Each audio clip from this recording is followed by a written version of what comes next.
अस्सलाम वालेकुम। इस्लामाबाद की इमाम बारगाह में धमाका, और उसमें ख़बर जो ज़्यादा खौफनाक ये है कि एक तो ख़ुदकुश हमलावर था जो अंदर घुसा और उसने फायरिंग भी की और धमाका भी किया, जिससे 2 अफराद की शहादत हुई और 10 के करीब लोग ज़ख्मी हैं। लेकिन साथ BBC ने यह ख़बर दी है, BBC उर्दू ने, कि दूसरा हमलावर जो था, जो पॉसिबली सुसाइड अटैकर एक और भी था साथ उसके, वो बाहर से फ़रार हो गया। बाज़ खबरें कहती हैं कि वो अंदर एक मारा गया और दूसरी खबर ये कहती है कि वो बाहर भाग गया। अब ये चीज़ एक मेरे ख्याल में काफ़ी इस वक्त सिक्योरिटी के हवाले से अहम होगी कि पुलिस और लॉ इन्फोर्समेंट के अदारे कम अज़ कम उस इलाके के अंदर अच्छे तरीके से छान फटक कर देख लें कि अगर उसका कोई साथी था या यानी शादीन से इतला मिलती है तो उसकी गिरफ्तारी को या उसके ख़ात्मे को यकीनी बनाया जा सके। आज ही के दिन कोयटा में एपेक्स कमेटी की मीटिंग भी थी, जहां वज़ीर आज़म और आर्मी चीफ मौजूद थे, जैसे बाकी सूबों में हुआ। और प्राइम मिनिस्टर का स्टेटमेंट था कि मुश्किल फ़ैसले करना और उस पर अमल दरामद करना, ये दोनों लाज़िम मलज़ूम है। और शायद मेरे ख्याल में इससे ज़्यादा कोई और वक्त ऐसा नहीं होगा कि जहाँ पर यह कहा जा सके कि सबसे ज़्यादा मुश्किल फ़ैसले भी अभी करने हैं और सबसे ज़्यादा इम्प्लीमेंटेशन भी अभी करनी है।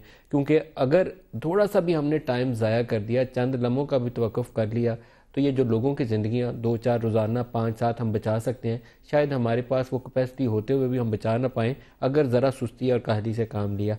तो इस वक्त सारों के लिए, वो फ़ौज हो, सिविलियन अदारे हों, हुकूमत वक्त हो, पोलिटिकल लीडर्स हों, सारों को बेक़्तमान और एक ही समत में आगे बढ़ना है। और वो एक ही रास्ता क्या है? वो रास्ता ये है कि पाकिस्तान के कोनों में, कोनों गोशों में, गली कूचों में जो लोग बम धमाके कर रहे हैं, सुसाइड अटैक्स कर रहे हैं, उसका खात्मा किया जाए। आज प्रोग्राम में हम मुख्तलिफ मेहमानों से बात करेंगे, लेकिन स्टार्ट में मैं पाकिस्तान के farmer interior minister Rahman Malik साहब हमारे साथ हैं, उनसे आगाज़ करना चाहूँ। रहमान मलिक साहब, बहुत शुक्रिया आप हमें ज्वाइन कर रहे हैं। पाकिस्तान का दिफा और पाकिस्तान की सलामती सबको अजीज़ है, लेकिन इसको यकीनी कैसे बनाया जाए? नेशनल एक्शन प्लान कहने को काफ़ी अच्छा है, लेकिन अभी तक हमारे पास ब्लो बैक आ रहा है, कैसे रोका जाए इसको? देखिए, इसको रोकने से पहले आपकी पहले बैकग्राउंड में जाएं कि ये एक दिन का मसला नहीं है।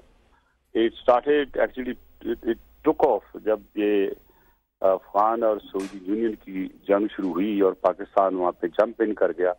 उसके बाद हम अपनी सिक्योरिटी सिचुएशन को सही नहीं कर पाए। उसमें ड्रग मनी भी आ गई, उसमें आम गन रनिंग भी आ गई, वर्ल्ड का इंटरेस्ट भी आ गया। तो we became actually victim of an international conspiracy, और आज तक उसको हम फेस करते आ रहे हैं। तो उसको बचने का वह तरीका मैं समझता हूँ चेंज है माइंडसेट और यूनिटी, और साथ ही जो हमारी फॉरेन पॉलिसी है उसको इम्प्रूव होना और करना पड़ेगा। जैसे कि अभी जो कुछ हो रहा है उसकी सारी कड़ियां जो अफगानिस्तान में जा रही हैं। और आपको याद होगा कि मैंने पिछले कुछ 4 हफ्तों से लगातार रेगुलर बेसिस पे मैं कह रहा हूँ कि मैं खून देख रहा हूँ पाकिस्तान में, क्योंकि जिस भी डिजाइनर ने ये एंटी पाकिस्तानी फार्मूला बनाया हुआ है वो इतनी आसानी से पीछे नहीं हटेगा। लिहाजा इसको multi directional policy, security policy Rahman Malik साहब, अभी ये जितने भी धमाके हैं और जो बड़े बड़े वाकयात हैं टेररिज्म के, आपको इन सारों की कड़ियां अभी अभी भी अफगानिस्तान से ही जुड़ी हुई नजर आती हैं? जी बिल्कुल, उनसे जुड़ी लग रही हैं, क्योंकि जितने भी धमाके हुए सबको क्लेम जो है वो वहाँ 2 बैठे हुए चीफ टेररिस्ट जो हैं, खास तौर पे मुल्ला फजलुल्लाह ने क्लेम किया है, वो भी अफगानिस्तान ही गोल बैठा हुआ है। And despite our best efforts, हमारे एफर्ट्स, उन्होंने अभी तक हैंड ओवर नहीं किया। I must appreciate the recent effort of the military leadership, के जनरल राहील खुद गए, जनरल रिजवान साहब खुद गए। तो मैं ये समझता हूँ कि ये एक बहुत अच्छी मूव थी पाकिस्तान की, खासतौर पर मिलिट्री लीडरशिप की, to put them under pressure. Look, अच्छा, एक बड़ी मेजर डेवलपमेंट है जिसका अभी आप तज़किरा कर रहे हैं कि जनरल राहील और जनरल रिजवान जो DGISI हैं वो एक साइड पे बैठे हैं, और दूसरी तरफ अफगान सदर और अब्दुल्ला बैठे हैं जो CEO भी हैं। तो वो नॉर्दर्न अलायंस भी साथ बैठा हुआ है और पश्तून भी साथ बैठे हुए हैं और हमारी मिलिट्री लीडरशिप साथ बैठी हुई है, और दोनों मिलकर कहते हैं कि आइए कोऑर्डिनेटेड एफर्ट करते हैं। तो आपको क्या यकीन है कि हम इनका खात्मा करने में कामयाब हो जाएंगे जल्द से जल्द? देखें, इस बात का जवाब बेहतर तौर पर तो मिलिट्री लीडरशिप दे सकती है, क्योंकि मीटिंग में वो थे। लेकिन पास्ट ट्रैक जो मैंने हामिद कारज़ई के वक्त देखा था, कमिटमेंट बहुत होती थी, लेकिन कमिटमेंट के बाद उसका रिजल्ट 0 होता था। आई विश के अभी जो नई एक फ्रेंडशिप का आगाज हुआ है या कोई अंडरस्टैंडिंग का आगाज हुआ है, उसमें देखें अफगानिस्तान को ये सोचना चाहिए कि अगर आज डेथ जो है अफगानिस्तान से सप्लाई की जा रही है तो ये वो रिवर्स भी हो सकती है, क्योंकि ये टेररिस्ट जो है ये किसी के नहीं है। टेररिस्ट इज अ टेररिस्ट जो भी कोई है। और दूसरा, ये मत भूले हमारा रीजन, हमारी कौम या दुनिया कि टेररिज्म क्राइम से बढ़कर terrorism is become a business in the world now. Rahman Malik साहब, लास्ट क्वेश्चन आपसे पूछूं कि इन ग्रुप्स की फंडिंग कौन कर रहा है? कोई तो इनको पैसा असला दे रहा है, कुन्नड़ नूरिस्तान में बैठे होंगे, वहां जमीन तो नहीं उगलती होगी, कोई तो इनको प्रोवाइड कर रहा होगा पैसे भी और असला। देखें जी, बिल्कुल इस वक्त जो पहले भी मैं कह रहा हूँ, आज भी मैं कह रहा हूँ कि इनको अफगानिस्तान की इंटेलिजेंस जो है वो फंडिंग करती है। दीर में हमले करवाए तो उनमें से जो पकड़े गए थे लोग, उन्होंने बड़ी वाज़ेह स्टेटमेंटें दी कि वहां से रिक्रूट होते हैं, वहां से उनको पैसे मिलते हैं। और दूसरी सबसे बड़ी बात यह है कि अभी जो 142 हमारे मासूम बच्चे जो शहीद हुए, उनके 5 जो एक्यूज हैं वो इस वक्त अफगानिस्तान में बैठे हुए हैं। और जाहिर है अगर वो मार के वहां जाते हैं तो रिपीट तो है। और फिर जितना असला है, मॉडर्न असला है, या इनके पास जो भी मतलब बड़ा ही क्वालिटेटिव किस्म का जो इनको TNT मिलता है या क्वालिटेटिव किस्म का बारूद मिलता है, वो सारा वाया अफगानिस्तान आता है। और ये मैं नहीं कह रहा हूँ, बल्कि कई गाड़ियां वापस निकल रही होती हैं अफगानिस्तान से, बाई एक्सीडेंट उल्ट गई तो उनमें से असला मिला, बाई एक्सीडेंट मिला तो उनमें से माइंस मिली। तो मैं ये समझता हूँ कि ये एक बड़ी सोची समझी एक एंटी पाकिस्तान मूव है। जिसने भी डिजाइन किया उनका मकसद पाकिस्तान को डिस्टेबलाइज किसने डिजाइन किया है सर? जी मैं यही कह रहा हूँ ना कि ये तो अफगानिस्तान में जो लोग बैठे कर रहे हैं, तो हुकूमत का फर्ज है ना इस ऐप निकाले इसको। लेकिन किसी को डाउट नहीं होना चाहिए नदीम मलिक साहब, इंडिया हमारे जो रोज हम पे हमले कर रहा है, और इंडिया हमारा कभी दोस्त नहीं रहा। और आपने ये भी देखा कि मोदी ने इससे पहले हमारे साथ क्या किया। तो ये इंडिया और अफगानिस्तान की जो पार्टनरशिप है against Pakistan, this is very dangerous. And I think हमारी इंटेलिजेंस एजेंसीज के पास अच्छा खासा ये इंफॉर्मेशन भी है कि तो मलिक साहब, हमारा रिस्पांस जो है फिर इसको ज्यादा इंटेंसिफाई करने की जरूरत है। ज़र्ब-ए-अज़्ब को वो जहां भी छुपा हो, एक भी दहशतगर्द हो, उसका खात्मा यकीनी बनाया जाए। वो अफगान इंटेलिजेंस हो या इंडियन प्लान हो, हमारा जवाब फिर पूरी कुव्वत के साथ उनका खात्मा होना चाहिए। लेकिन नदीम मलिक साहब, सिर्फ एक पॉकेट में हम कर रहे हैं, बहुत अच्छी बात है और वो कामयाब भी रही। लेकिन what about those centuries which are in the south of Punjab? What about those centuries which are right in the central of Punjab? और जिस जगह भी सेंचुरीज हैं, मेरा ख्याल है बिला तफरीक हमें उसमें आना चाहिए। मैं समझता हूँ ये मिलिट्री कोर्ट्स जो बने हैं, और अगर ये इफेक्टिवली कामयाब हो जाते हैं तो अल्लाह करे बहुत सी चीजें बेहतर हो सकती हैं। अगेन आई वुड से कि pressurize Afghanistan to stop funding, stop supporting our terrorist, because जब तक उधर से सपोर्ट बंद नहीं होगी, वो एनर्जाइजिंग इसको नहीं छोड़ेंगे। I think this will continue. Nadeem Malik साहब, रहमान मलिक साहब, बहुत शुक्रिया, आप हमारे साथ रहे। वसीम अख्तर साहब MQM से हमारे साथ हैं, कराची से, और अमीन शहीदी साहब हमारे साथ हैं, वो भी कराची से हैं। और मैं अपने जो हमारे कॉरेस्पॉन्डेंट हैं वो ऑन लोकेशन, उनसे भी अपडेट लूँगा कि अभी क्या पोजीशन है, क्योंकि ये जो BBC की रिपोर्ट है ये पढ़ के मुझे काफ़ी खौफ आया है कि हमें उस दूसरा, अगर पॉसिबली वहाँ था सुसाइड अटैकर, तो उसका खात्मा अवलीन तरजीह इस वक्त होना चाहिए। अमीन शहीदी साहब और वसीम अख्तर साहब से चलते हैं जी। वसीम अख्तर साहब, आप फरमाइएगा, आपका रद्द-ए-अमल तो यकीनन यही होगा कि बहुत बुरा एक्ट है, लेकिन इसको रोका कैसे जाए? शिकारपुर, फिर ये पेशावर में, और आज ये पिंडी में कंटिन्यूएशन नजर आ रही है। शुक्रिया नदीम भाई। अगर आप मुझसे पूछते हैं तो मैं ये कहूँगा कि इसको अभी रोकना जो है वो मुश्किल है। अब इससे मुकाबला करना होगा। वो वक्त आपने निकाल दिया जब 6-8 साल पहले अल्ताफ भाई के भी स्टेटमेंट्स रिकॉर्ड पे हैं कि तालिबानाइजेशन हो रही है, इस पे कुछ देख लें। वो सबको एड्रेस करते थे, सियासी लीडरान को भी और अस्करी को भी। मगर अफसोस के 50,000 शहीद कराने के बाद, बल्कि ज़्यादा, 50 से भी ज़्यादा, जिसमें फौजी भी हैं और सिविलियन भी हैं, के बाद हमने ये अब प्लान किया है। अभी भी कुछ सियासी मजहबी जमातें हैं जो सॉफ्ट कॉर्नर रखती हैं उनकी तरफ, बोलती नहीं हैं।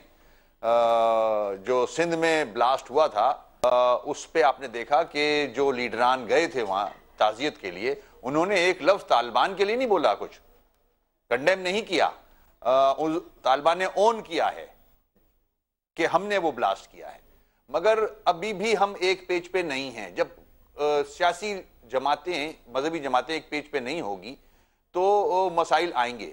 कौम, अल्लाह का शुक्र है, एक पेज पे है। कौम फौज की तरफ देख रही है कि अब इनका मुकाबला करना है। इनको मतलब उनसे अब बच नहीं सकते। अब आपने इतना फैलने दे दिया इनको।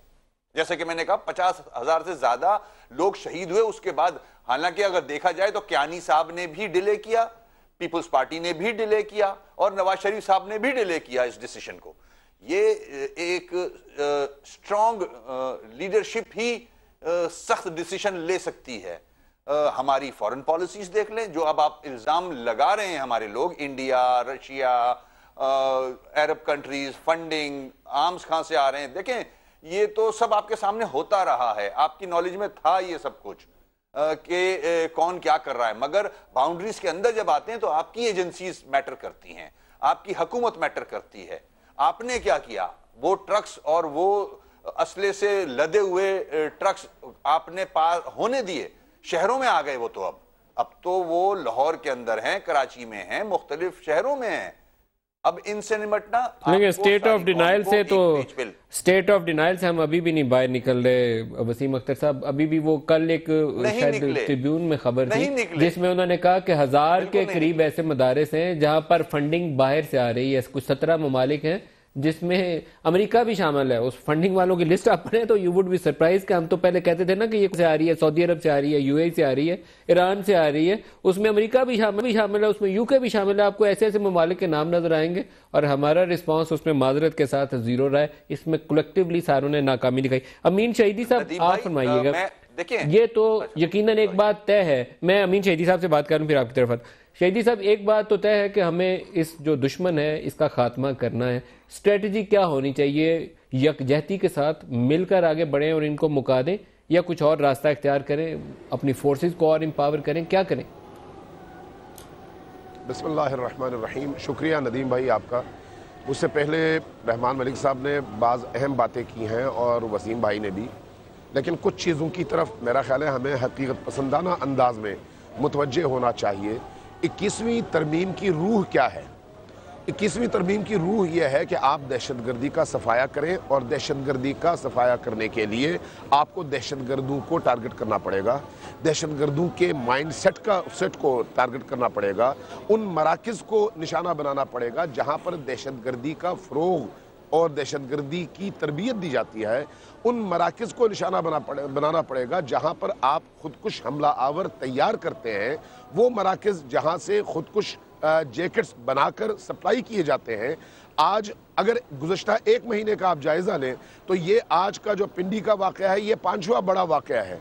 अभी आपने BBC की खबर का हवाला दिया, मैं चूँकि पिंडी का और इस्लामाबाद से ज़ाहिर पूरी तरह से वाकिफ़ हूँ, तो मैं बराह रास्त उस इमाम बारगाह के दोस्तों से राब्ते में हूँ।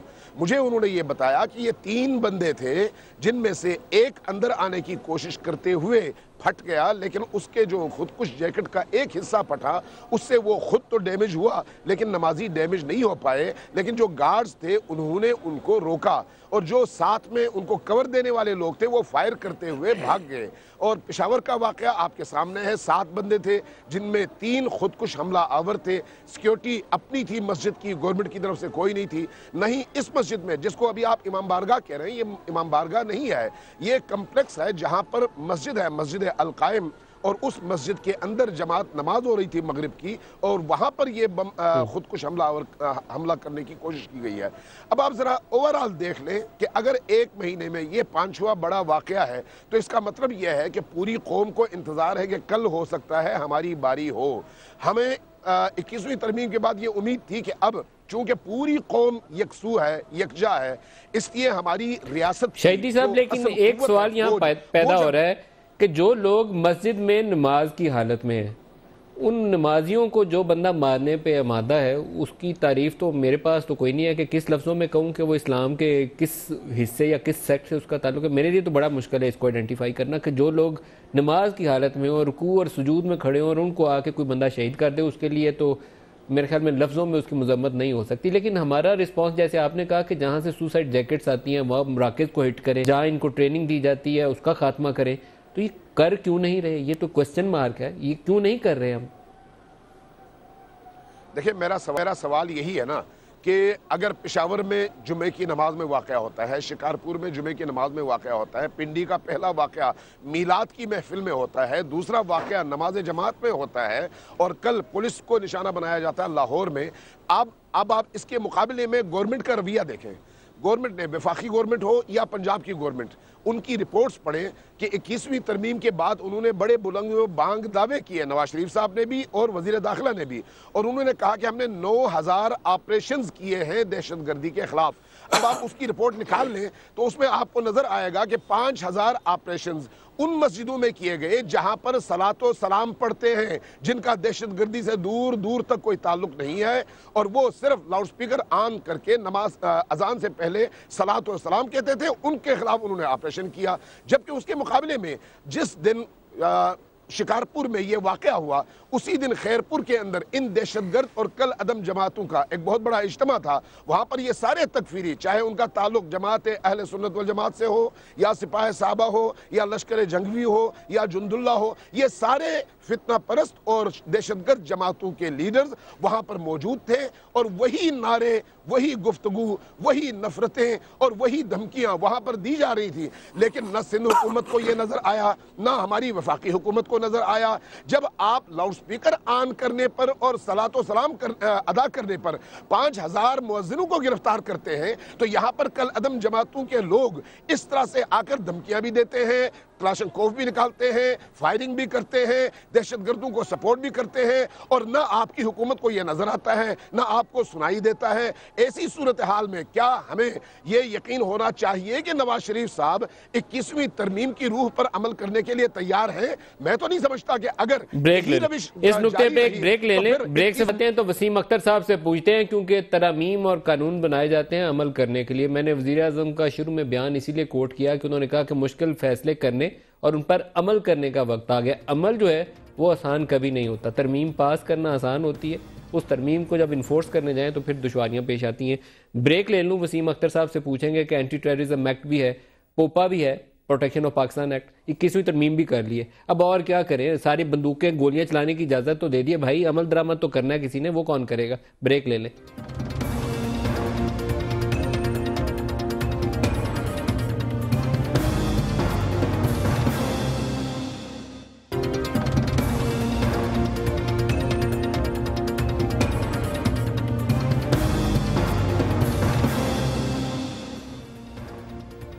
प्रोग्राम में दोबारा खुश आमदीद कहते हैं। पिंडी ब्लास्ट के ऊपर बात कर रहे हैं, जहां पर अभी तक 3 अफराद के शहीद होने की और 10 के करीब अफराद के ज़ख्मी होने की इत्तला है। वसीम अख्तर साहब, हम बात कर रहे थे कि कवानीन तो बना लिए, उस पर अमल दरामद कौन करेगा कि इन वाक़यात का जो तसलसल है उसको रोका जा सके? वैसे ये कहना कि ये एकदम से ख़त्म हो जाएंगे, ये लोगों को मेरे ख्याल में गुमराह करने वाली बात है। लेकिन हमारी इतनी ताकत होनी चाहिए कि इनको कुचल सकें तेज़ी के साथ और अपने लोगों की जानें बचा सकें। वसीम अख्तर साहब। बिल्कुल नदीम भाई, बिल्कुल सही कह रहे हैं आप। अब इम्प्लीमेंटेशन का वक्त है। तरामीम पे से नज़र हटाई जाए, तरामीम पे मेरे ख्याल में टाइम ज़ाया ना किया जाए, चाहे वो 21वीं हो, चाहे वो कोई भी तरमीम हो। अब इम्प्लीमेंट करके आपको कौम आपकी तरफ देख रही है, उसको जवाब देना है। नहीं भाई देखें, मैं ज़रा खरी खरी बातें करना चाह रहा था इसी टॉपिक पे। जहां तक अस्करी कुव्वत का ताल्लुक है, फौज का ताल्लुक है, उन्होंने भरपूर एक्शन लिया है और ले रहे हैं। उनके जितने हमले किए गए थे, उनके ISI के ऑफिस पे, GHQ पे, और जहां जहां मुशर्रफ साहब के ऊपर हमले किए थे, उन्होंने उनको टांग दिया सबको। कुछ बचे हैं, वो भी मेरे ख्याल में सामने आ जाएंगे। और आप फाटा, वजीरिस्तान, जहां जहां ये दहशतगर्द बॉर्डर्स के इलाके में बैठे हैं, वहां एयरफोर्स भी काम कर रही है और जमीन पे हमारी फौज भी एक्टिव है, खुद भी शहीद हो रहे हैं, उनको भी मार रहे हैं। ये तो एक्शन समझ में आता है। अब क्वेश्चन मार्क आता है गवर्नमेंट पे, जो बैंड आउटफिट्स हैं। जब एक आपने एग्रीमेंट कर लिया, सब सियासी मजहबी जमातें मुत्तफिक हो गई कि बैंड आउटफिट्स और TTP के दहशतगर्दों के ऊपर एक्शन लेना है, सब मुत्तफिक हैं, ठीक है ना? तो अब इसमें कबाहत क्या है, हमारे से ये समझ में नहीं आती। मैं छोटी सी मिसालें दे दूं, मैं बहुत बड़ी बड़ी चीजें हैं हुकूमत के सामने। बैंड आउटफिट्स मुख्तलिफ नामों से पंजाब में काम कर रही हैं और धड़ल्ले से काम कर रही हैं, चोरी छुपे नहीं कर रही। सिंध में भी ये हाल है, ठीक है? आप वो जो मुल्ला है, क्या नाम है उसका, वो जो बुरखा पहन के भागा था नदीम भाई, लाल मस्जिद वाला, आपके ख्याल में रुकावट क्या है, कौन रोक रहा है?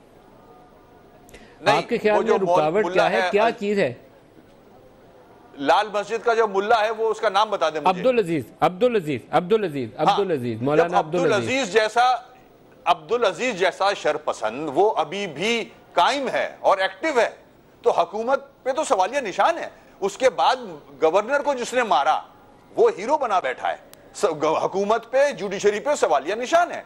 तो जब ये तो छोटी छोटी चीजें हैं जो इनके काबू में ये कुछ नहीं कर सक रहे, वो लोग आउटफिट वाले दहशतगर्द, आपके ख्याल में क्या चीज रुकावट क्या है जब हुकूमत के पास इख्तियार भी है, कानून भी है? सॉफ्ट कॉर्नर जो माजी में था वो आज भी है, चाहे वो आप भरी मीटिंग्स के अंदर, तरमीमों के अंदर कोई भी सिग्नेचर कर लें, इंप्लीमेंट करते हुए डर लगता है। मजबूत लीडरशिप नहीं है, बहादुर लीडरशिप की जरूरत है मुल्क को भी और फॉरेन पॉलिसी को भी। फॉरेन पॉलिसी उस वक्त आप मजबूत बना सकते हैं जब आपका लीडर मजबूत हो और करप्ट ना हो। जब लीडरों के पैसे, जायदादें मुल्क से बाहर होंगी तो फॉरेन पॉलिसी तो बन ही नहीं सकती भाई। फॉरेन पॉलिसी कैसे बनेगी?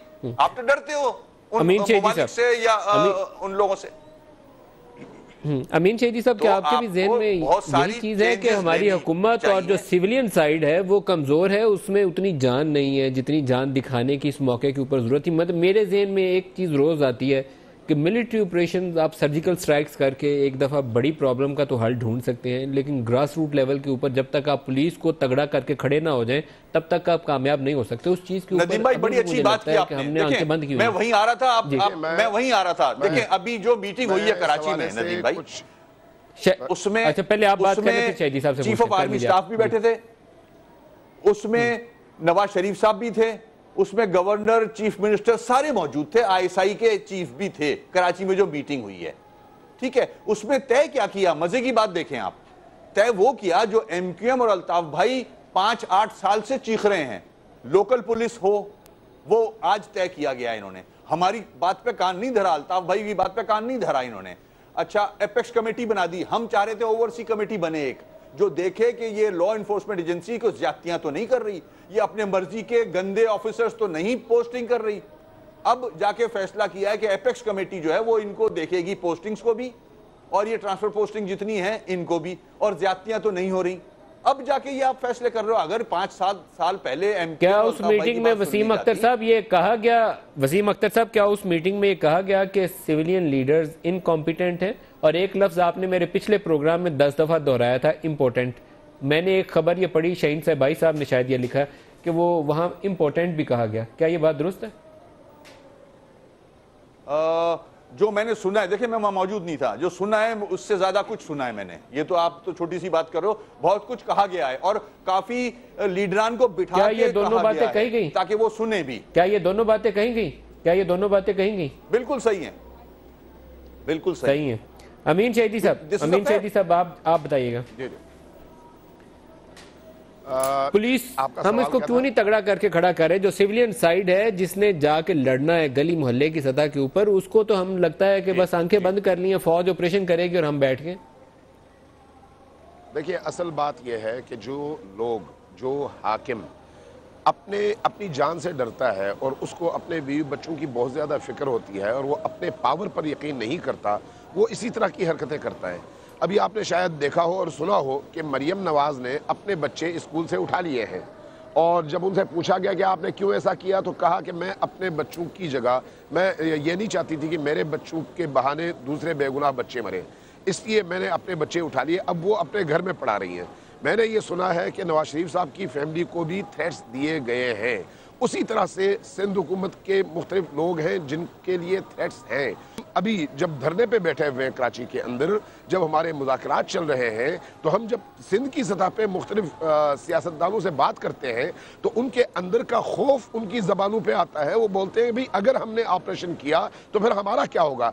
अब आप खुद मुझे बताएं कि जो हुक्मरान मसनद इक़्तिदार पर बैठने के बाद रियासत की तमाम तर तवानाइयाँ और तमाम तर सलाहियतें उसके हाथों में होने के बावजूद अपनी जानों से इतने ज़्यादा खौफजदा हों, उनसे हम क्या ये तवक्को रख सकते हैं कि वो दहशतगर्दों के खिलाफ कोई ऐसी कार्रवाई करें जिससे दहशतगर्दी का खात्मा हो सके। इसलिए हम ये कहते हैं, शहीदी साहब, अगर ये हुक्मरान खौफजदा होकर घरों में छुप कर अगर बैठ जाएंगे शहीदी साहब, तो आपका ख्याल है कि ये बच जाएंगे? खौफ खा के तो जो अंदर छुप के बैठेगा सबसे पहले तो वही मरेगा। मैं यही अर्ज करना चाह रहा हूँ, मैं यही अर्ज करना चाह रहा हूं, खौफ खुद सबसे बड़ी मुसीबत है, उनको जीने नहीं देगा ये खौफ। लिहाजा उनको चाहिए कि नडर होकर मैदान में उतरकर रियासत की ताकत को इस्तेमाल करके उनको कुचलें। मैं ऐसे जजों को जानता हूं जिन्होंने अपनी जान के खौफ से 100 बंदूक के कातिल को बरियो जिम्मा कर दिया और उनको फिर हुकूमत पंजाब ने बाकायदा प्रोटोकॉल दिया, 25-25 क्लाशनकोफों के लाइसेंस दिए और 3-3 गाड़ियां स्क्वाड और सिपाही उनको दिए ताकि उन कातिलों की हिफाजत हो सके। और अभी पंजाब की एक अदालत ने उनको पर मंथ बाकायदा उनके घर के खर्चे लगवा दिए गवर्नमेंट ऑफ पंजाब के खजाने से। जहां पर रियासत के अंदर मौजूद सुतूनों में इतने कमजोर लोग बैठे हुए हों, उनसे आप ये तवक्को नहीं कर सकते कि वो कातिलों को सजा दे सकें। इसलिए हमारा पहले दिन से मुतालबा रहा। जनरल मोइनुद्दीन हैदर साहब हमारे साथ हैं, इनसे भी राय ले लें। जनरल मोइनुद्दीन हैदर साहब अस्सलाम वालेकुम। ये फरमाइए, मिलिट्री ऑपरेशंस हो रहे हैं, ज़रब अज़ब हो रहा है, जनरल राहील जो है वो लीड फ्रॉम द फ्रंट वाली सिचुएशन है कि वो फॉरेन पॉलिसी भी चला रहे हैं, अफगानिस्तान के साथ कैसे डील करना है उस पर भी बात कर रहे हैं, ज़रब अज़ब भी हो रहा है, मुल्क के अंदर इंटेलिजेंस बेस्ड ऑपरेशन भी हो रहे हैं। लेकिन एक साइड दूसरी है सिविलियन साइड, जहाँ पुलिस और सिविलियन लॉ इन्फोर्समेंट इदारों का काम है। मुझे लगता है कि उस पर हमारी तवज्जो ना होने के बराबर है। क्या कहते हैं आप? मेरे ख्याल में तो कोशिश सिविल साइड में भी कुछ है, और प्राइम मिनिस्टर साहब जिस तरह सिंध तशरीफ ले गए थे परसों और आज बलूचिस्तान गए हैं, वहाँ एपेक्स कमेटियां बनी हुई हैं और वहाँ चीफ मिनिस्टर और वहाँ के लोकल कोर कमांडर और बाकी आईजीज और चीफ सेक्रेटरीज सब सिविलियंस को भी इकट्ठा करके ताकीद की जा रही है कि इस ऑपरेशन के अंदर और फर्दर मजबूती लाएं, बेहतर कोऑर्डिनेशन करें और इसमें फर्दर इसके ऊपर जो है इम्प्रूवमेंट लाएं। आई थिंक वो कोशिश तो ये हो रही है। और जहां तक ताल्लुक है सिंध पुलिस का, उसमें लोग कहते हैं पोलिटिकल इंटरफेरेंस है या रिक्रूटमेंट ट्रांसपेरेंट नहीं है, लेकिन उसके बावजूद भी उनकी काफी कैजुअलिटीज हुई हैं। उन्होंने रेंजर्स के साथ मिलकर बड़े कामयाब ऑपरेशन किए हैं और वहां पर अब तक कई हजार जो है टारगेट किलर्स और ये सेक्टेरियन किलर्स ये जो है ये जनरल मोइन साहब, लेकिन सिंध हुकूमत के हवाले से एक अगर मैं आपसे सवाल पूछूं कि वो बड़ी शाबाशी हम देते थे शाहिद हयात को कि बड़ा तगड़ा होके वो ऑफिसर खड़ा है, उस वक्त ये जनरल रिजवान डीजी रेंजर्स थे जो अब आईएसआई में आ गए, ज्यादा देर नहीं लगी उनकी ट्रांसफर होते हुए। तो फिर अगर आपको सियासत को एक साइड पर रख के तो ये काम करना पड़ेगा, अगर दरमियान में सियासत आती रहेगी तो फिर आप अच्छे ऑफिसर जो है उनके साथ ज्यादा खड़े रह सकते। बिल्कुल सही है, और मैं अल्लामा अमीन शहीदी साहब की बात भी सुन रहा था कि जो भी हुक्मरान खौफ की हालत में रहेंगे और हौसला और करेज नहीं दिखाएंगे वो हम बहुत ज्यादा कोई अचीव नहीं कर सकेंगे। लेकिन मेरे ख्याल से काफी हद तक फौज की और रेंजर्स की और पुलिस की और एफसी की उसके अंदर काफी उसमें अभी मजबूत तरीके से ऑपरेशन शुरू है। और आज देखें अल्लाह ने बचाया कि वो एक वॉलंटियर है जो लोगों को चेक कर रहा है, एक आदमी ने सबूत दिया, हाजिर दिमागी का उन्होंने दरवाजा बंद कर दिया। इसका मतलब हर लेवल के ऊपर कोशिश हो रही है। लेकिन देखिए ये मसला जो है काफी अरसे से चल रहा है और जिस तरह उन्होंने कहा कि ऐसे भी यहाँ 100 आदमियों के कातिल हैं जिनको हमने उनके खिलाफ कानूनी कार्रवाई नहीं की, और जाहिर है जब कानूनी कार्रवाई नहीं होगी तो इसलिए इनके हौसले बढ़ गए थे 30-35 साल से जो इस मुल्क में आया है कि जो हजारों के साथ और बाकी लोगों के साथ ऐसे वाकयात पेश आए। अगर सख्ती से हम इन बैंड ऑर्गेनाइजेशन को जिनको हमने बैन किया हुआ था सख्ती से लगातार अमल होता तो आज सूरत हाल ये ना होती, ये काफी हद तक कंट्रोल में आगे होती। लेकिन चलिए देर से काम शुरू हुआ, अब शुरू तो हुआ है, हम सबको यकसू होकर इसमें अपना अपना हिस्सा डालना चाहिए मजबूती से। अभी बहुत सही बात की आपने जनरल मोइनुद्दीन हैदर साहब, बहुत शुक्रिया हमारे साथ रहने के लिए। एक ब्रेक ले लें, ब्रेक आते हैं तो और बात होगी।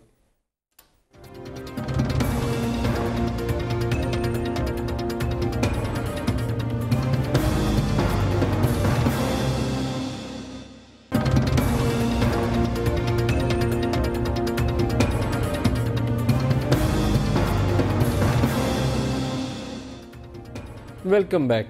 आज खबर ये थी कि पाकिस्तान और कतर तकरीबन 22 अरब डॉलर या $22.5 अरब का एक 15 साला मुआहदा जो है एलएनजी इंपोर्ट करने के लिए उसके बहुत करीबन $1.5 अरब सालाना की हम गैस मंगवाएंगे कतर से और उससे बिजली के अपने कारखाने जो हैं वो चलाएंगे या जो इंडस्ट्रियल यूज़र हैं उसकी तरफ जाएंगे। सोच रहे थे कि इसके ऊपर प्रोग्राम करेंगे। ये बहुत दफ़ा होता है कि जब हम ऐसी किसी बात का सोच रहे होते हैं उस वक्त कोई ना कोई ऐसा नाखुशगवार वाक़या ज़रूर हो जाता है जो पाकिस्तान की इकॉनमी या इस तरह के किसी इशू से तवज्जो हटा देता है। आज ही के दिन एक ख़बर यह भी थी कि पोलियो वायरस की डिटेक्शन हुई इस्लामाबाद में। बाद में हमारे गवर्नमेंट ऑफिसर्स ने यह कहा कि नहीं, ये तो जो हमारे IDPs आए हुए थे उनकी वजह से वायरस आया, लोकल नहीं है। ये वो इशूज़ हैं जिनके ऊपर हमें रोज़ाना की बुनियाद के ऊपर बात करके इनका तदारुक, इनका खात्मा यकीनी बनाने की ज़रूरत थी। लेकिन पाकिस्तान की जो दाखिली सिक्योरिटी सिचुएशन है वो हर रोज़ ऐसे चैलेंजेस सामने ले आती है, कभी शिकारपुर की शक्ल में, कभी पेशावर ब्लास्ट की शक्ल में, और आज ये कुरी रोड इस्लामाबाद में जो ब्लास्ट पेश आ गया इसकी शक्ल में, कि हमारा वो जो फोकस है वो इसी सिक्योरिटी सिनारियो के इर्द गिर्द घूमता रहता है। लास्ट क्लोजिंग रिमार्क्स आपसे चाहूँगा, पहले अमीन शहीदी साहब आप दे दीजिए, फिर वसीम साहब से पूछते हैं। शहीदी साहब पहले आप फरमाइएगा कि कौन से ऐसे इकदाम हैं जिनको फौरी तौर पर लिया जाए तो मसाजिद, इमाम बारगाहों, ऐसी हमारे मजहबी जो जगह हैं, सिविलियन अदारे हैं, सिक्योरिटी जो हमारे सेंटर्स हैं, उनकी सिक्योरिटी को ज़्यादा बेहतर किया जा सकता है। देखिए, आपने बहुत ही अहम सवाल किया है और बात बिल्कुल दुरुस्त है कि ऐसे पॉइंट्स और ऐसे नुकात की तरफ जाना चाहिए जिससे मौजूदा सूरत हाल को हम हल की तरफ लेके जा सकें। पहली बात यह है कि हुकूमत को इस तरह के मामलात में सियासी स्कोरिंग नहीं करनी चाहिए, सियासी इंतकाम नहीं लेना चाहिए, बल्कि तमाम अपने शहरियों को एक ही नज़र से देखते हुए जहाँ पर दहशतगर्दी है, दहशतगर्दी को रोकना चाहिए, और जो लोग मजलूम हैं, चाहे हुकूमत के मुखालिफ ही क्यों ना हो, उनको छेड़ना नहीं चाहिए। जबकि मौजूदा हुकूमत इस वक्त अपने सियासी मुखालिफिन को सबसे ज़्यादा निशाना बना रही है और हमें सबसे ज़्यादा निशाना बना रही है। पंजाब भर में हमारे सैकड़ों लोग इन्होंने गिरफ्तार किए हैं बगैर किसी जवाब के, बगैर किसी FIR के। पहली बात यह है। दूसरी बात यह है कि जब आपने 21वीं तरमीम में यह तय कर लिया और उसके बाद 20 नुकात वज़ीर आज़म और वज़ीर दाखिला ने पेश कर दिए, तो उन नुकात पर आप अमल करें। जितनी भी कल अदम जमातें हैं उनके दफातर ख़त्म कर दें, उनके परचम उतार दें, उनकी एक्टिविटीज़ पर पाबंदी लगा दें। अब अगर उनको आपने सरकारी प्रोटोकॉल्स दिए हुए हैं तो वो प्रोटोकॉल्स उनसे वापस ले लें, ताकि दुनिया को पता चले कि भाई ये वही लोग हैं जिन्होंने आर्मी हेडक्वार्टर पर हमला किया था, जिन्होंने आर्मी बेसिस पर हमला किया है, पुलिस पर हमला किया है, मस्जिदों पर हमला किया है। अब वो किस बुनियाद पर इन तमाम मुराआत के हकदार हैं, जो मुराआत अवाम के खून पसीने से कमाए हुए पैसों के टैक्स से आप लेकर इन दहशतगर्दों को प्रमोट कर रहे हैं। तीसरी बात यह है कि वो जो जमातें कल अदम हैं, जिनको आईन पाकिस्तान के तहत कल अदम करार दिया गया है, अब उनके पास कोई कानूनी जवाज नहीं है किसी ऐसी एक्टिविटी में हिस्सा लेने का। अगर वो नाम बदल कर काम करते हैं बकौल वज़ीर आज़म और वज़ीर दाखिला के, उन पर पाबंदी लगाई जाएगी और उनको काम नहीं करने दिया जाएगा, तो उस पर अमल दरामद किया जाए और फौरी तौर पर उनके जो नए नामों से काम कर रहे हैं उनको भी फौरी तौर पर इस तरह से निशाना बनाए कि वो काम न कर सके। वसीम अख्तर साहब से इस पे मैं राय ले लूं इससे पहले कि प्रोग्राम का टाइम निकल जाए। वसीम अख्तर साहब, जब हम एक जमात को कह देते हैं कि ये कालदम बैंड आउटफिट है, वो नाम 100 बदल ले, जब वो कालदम हो गई, वो हमने कह दिया उसको, कानून में उसकी गुंजाइश है, तो उसके बाद वो काम करते हैं तो हमारी आंखें बंद हो जाती हैं, कान सुनते नहीं हैं, देखते नहीं हैं, क्या हो जाता है हमें?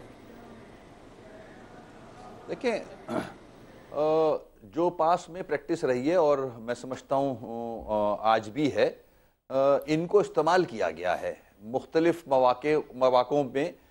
इस किस्म की जो आउटफिट्स हैं इनको इलेक्शन के वक्त या मुख्तलिफ औकात में मुख्तलिफ सियासी जमातों ने इस्तेमाल किया है और प्रोटेक्शन दी है।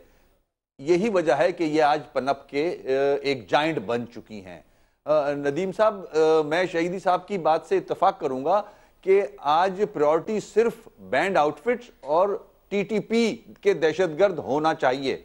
सियासी जमातों का पीछा छोड़ें।